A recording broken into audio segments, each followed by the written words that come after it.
Hi, how's everybody doing? It's Paul from Magpie 24/7 with a quick preview for tomorrow's huge game. It is, of course, Leeds United against Newcastle United. Huge and important for different and contrasting reasons, of course. Leeds United balls deep in a relegation dogfight.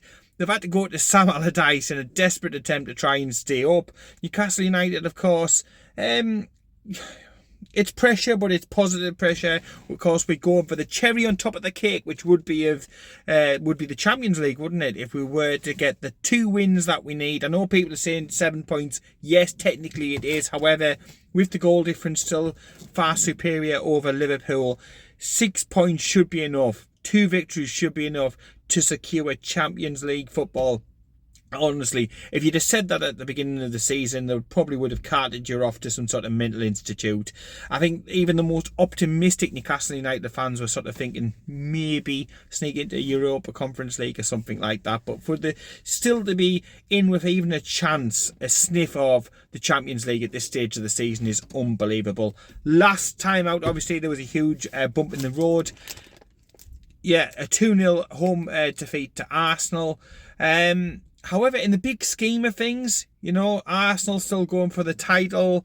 Everything else, you know, it's to be expected in some ways. Arsenal are a very, very good side. And it was just one of them days, you know. We hit the woodwork several times. There was controversial refereeing decisions from the referee from Manchester, you know, that one. You know, we had opportunities, we had chances. It just didn't go our way. But I'm fully expecting, in the same day that we did, you know, and we responded down at Everton at Woodison Park, I'm expecting one of those type of performances from Newcastle United. I am expecting a few changes. I am expecting the 3 points. It's not going to be easy down there. It's going to be a cauldron of noise, passion, possible hatred at times. They are absolutely desperate and determined to get the points, and they need to get the victory in order to stand any realistic chance of staying up in the Premier League and building. And they've got to take over as well. Don't forget that ticking away in the background. They've got to take over that you would possibly think would be derailed if they were to be relegated back to the Championship. And when you think of how hard it was for them to escape the first time around when they were relegated and stuck in the Football League, they will want to avoid it at all possible costs. Like I say, they brought Sam Allardyce in to firefight. He generally does very, very well in these situations. We all know what happened. I think it was West Brom where it didn't quite go. And we thought that would be the end of him. But he's coming back. He's packed his Speedos away. And he's graced in the Premier League with his presence again. To be fair, he actually spoke quite nicely about Newcastle in the press conference and put down some of the stupid accusations about time wasting and game management and all these sort of bollocks that Turkey Teeth and the likes have been coming out with recently. So he has said some positive things about Newcastle United.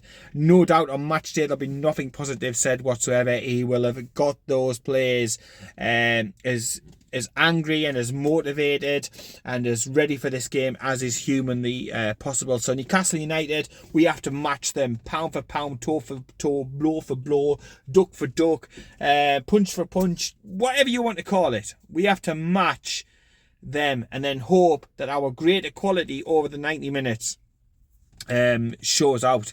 So if Newcastle United go down there and they have the same sort of dogged determination that they did say at Goodison Park, they outfight Leeds or they match Leeds for the fight, I think over the 90 minutes the quality and the pace, the power, the purpose that we have will come out and will prevail and we'll get the 3 points.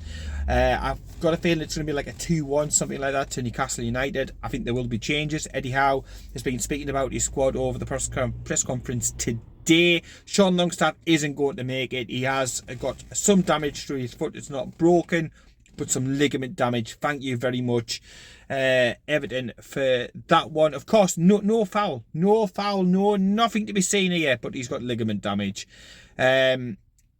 The likelihood is that he will be back before the end of the season, but he's not going to make this game, and it's a huge loss. I've spoke before in previous previews and reviews about the Geordie glue, the Geordie DNA that you know, Sean Longstaff is in that team.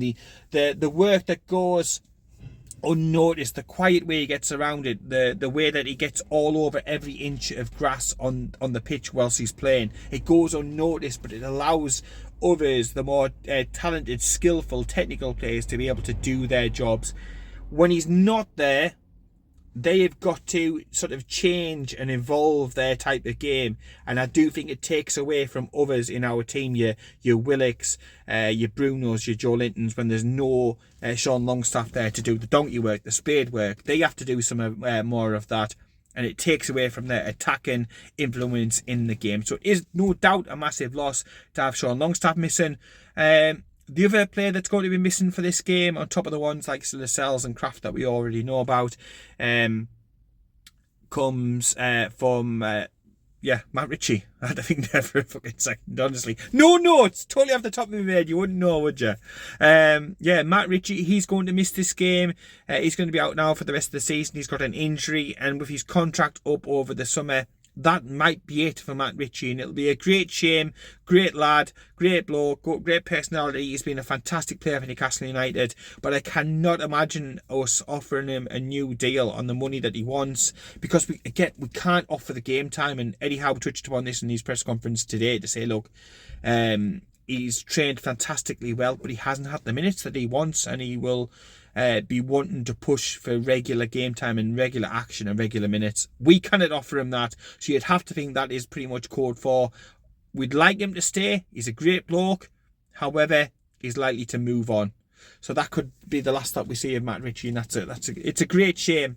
But sometimes in order to improve, you've got to sacrifice some. You can't make an omelette without breaking a few eggs, and we can't become a better football club with better players and go into brighter times if we just sort of keep hold of all of the players from years gone by and the likes. So yeah, disappointing to hear that Matt Ritchie is injured and out for the rest of the campaign. Rest of the team, I pretty much think it's going to pick itself. I think there will be an attacking change. I'll get to that and I'll go through the team. I think it's going to be Nick Pope in goal. It would be great if you could keep a clean sheet. I don't think it's going to come here, because I think they're going to be literally hitting long balls and every type of balls on top of our defence to try and get some sort of goal and some sort of advantage in this game. I can't imagine us keeping a clean sheet, basically because recently we haven't. It's still technically the meanest defence in the entire Premier League. However, recently it has been creaking and aching and conceding the odd goal. So we have to be aware about that. And we have to try and be as defensively solid as humanly possible in this game. So Pope in goal. Trippier at right back is an obvious one, the captain. Sven Botman and Fabian Schär, and at left back Dan Burn. I don't see Matt Targett coming in for this game. I know a couple of people have been asking about that. In the midfield, middle three, the trio, we haven't really got a lot of options. Obviously with Solskjaer, we didn't replace him, and then Sean Longstaff is out, and he is a huge miss, as I touched upon before. But it will be Bruno Guimaraes, first name on the team sheet, isn't he? Second name on the team sheet is Joe Linton, and he'll be there. We were worried about Joe Linton. He did come off the pitch not in the best of conditions last time out, but according to Eddie Howe, according to the training pictures that have been released by the club, Joe Linton is A-OK and ready to go. So Bruno, Joe Linton and Joe Willock complete your midfield three. Now there will be a little bit of extra work, extra responsibility that they will have to do in Sean Longstaff's absence. However, more than capable of doing it. A great midfield three, even without Sean Longstaff, who will be a miss.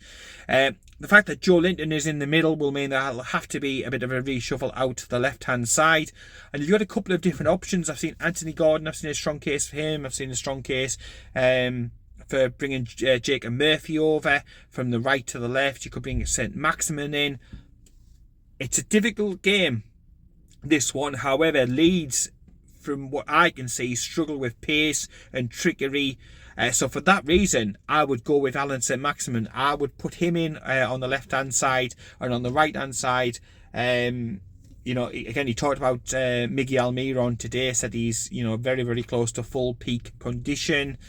This could be the perfect game to bring Miggy in for. However, I think Jacob Murphy will keep the shirt on the right-hand side. So Murphy one side, St. Maximin the other. And up top, clearly, one of the two players, Isak or Wilson, has to drop out. I don't think it particularly worked against Arsenal, but it has worked against the likes of Southampton, and Leeds are another team who are struggling down there. So perhaps it would work against these. Perhaps this was the week to try the Isak and Wilson experiment once more. However, I don't think that he will. I do not think Eddie Howe will go with it, which is why I picked St. Maximin on the left. Up top, I've got a feeling he might go for this one for Isak. Even though Callum Wilson's on fire, his best season in terms of goals and stuff and shots to goals. I didn't realise it was as good as this, but I think he's like literally a goal every other shot. It's that it's that good, and you shouldn't think where we could be or how many goals he would have if he was able to stay fit for an entire season. So Isak up top, Callum Wilson on the bench, and again in the second half when we're able to make substitutions, that'll be quite a sight for Leeds to look over and to see Callum Wilson coming on, to see good quality substitutes like Miguel Almiron coming on who can score a goal. That is going to be a massive thumbs up for Newcastle United. Defensively in other positions we are a little bit weak, missing the likes of Lascelles, so Dummett's going to be on the bench, although he did score an absolute cracker for some of the footage that I saw released by the club recently. So you never know, Paul Dummett to come on the 89th minute and smash one in the top bins and Newcastle United to win. I'd take anything. I really would take anything, because I think it's a tricky game and it's do or die for them, so they've got to put it all on the line. So it really is imperative that we start correctly, we've got the intensity, and we exploit the fact that they don't like pace running at them. If we can do that, if we can get the pace up against them, if we can get plenty of the ball, I think we edge this game out, and it will be a massive step towards Champions League qualification. And we'll upset all the media darlings. And we like a little bit of that, don't we? We like a little bit of that. A little bit of shithousery is always an extra positive. So can't wait for the game.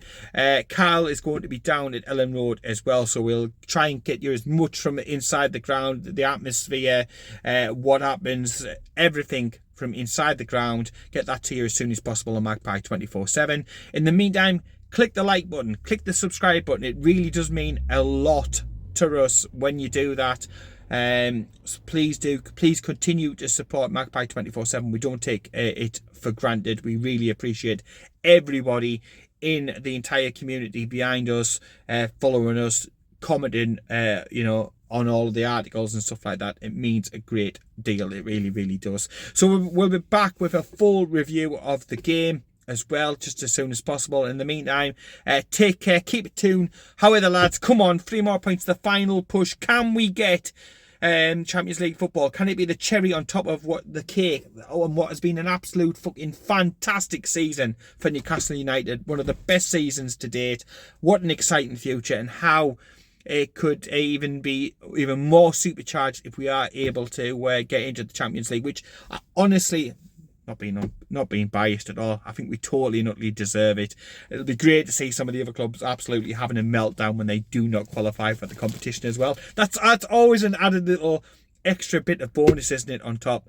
But yeah, let me know about what you think about team, the formation, who's going to start up top, who can start out in the wide left position. Would you change Jacob Murphy? Is it time for Mickey to come back? And the back target to Pate. Should he start? Shouldn't he not start? Should we have Dan Burn back in reserve in case we get any more injuries or issues at the back? Let me know down below in the comments. And in the meantime, take care, keep it tuned, and I'll speak to you later.